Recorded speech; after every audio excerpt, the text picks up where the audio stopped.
Mmodzi mwa anthu ogwira ntchito pa chipatala cha Queen Elizabeth komanso amene anali mmodzi mwa anthu amene ankaphunzitsa pa Kamuzu University of Health Sciences ija imene imakutchedwa kuti ku HES, Dr. Victoria Bobbe awomberedwa pompo ndi kumwalira usiku wa Mande azigawenga amfuti atawalowera nyumba yawo kuchigumula ku Limbi.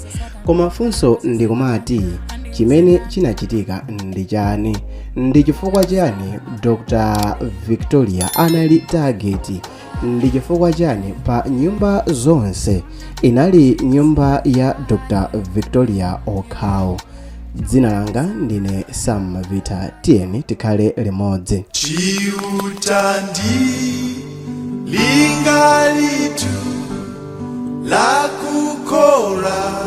Tisanapitirire ndi video yi ndifuna ndingokuwuzani kuti zonse zimene ndilankhule mu video yi si cholinga chakuti chisusule mabala auferedwa kapena chibwerese mkwiyo wa anthu ena ake.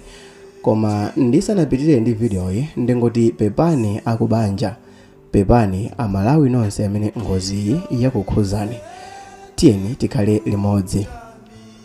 Mande linayamba ngati siku labwinobwino limene wina aliyense analichita experience, ndipo atamaliza kugwira zintchito zawo anaganiza kuti apite ku nyumba yawo akapumule monga mwa nthawi zonse. Koma usiku mmapasti 11 kunapezekano kuti mmapasti 11 pa 17 Novembala kunamveka saundi yachilendo kumpanda wa nyumba ya mayi ndi bambo Bobbe, ndipo abambo atasuzumira anapeza kuti anthu achilendo akuyendayenda kumpanda wawo mozemba mofulumira kupita ku khomo la nyumba yawo. Ataona izi anali ndi mantha, anakuwa kupempha chithandizo, koma sizinatero chifukwa chakuti alonda a private amene anali ku malowa anali kuti agonjetsedwa kale, ndipo achiwembuwa akonza kale china chilichonse, ndipo akupita ku nyumba yawo ndi zisulo zimene anakagwiritsa ntchito nkusegulira khomo. Ndipo pa nthawi imene amasegula khomoyi banjali linali kuti liyense kupanga matukutuku, koma sizinathandize.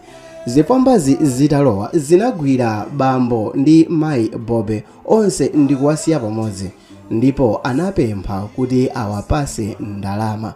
Koma bambo Bobbe anayankhula kuti ndalama ya cash alibe, ndipo nyumba mwawomo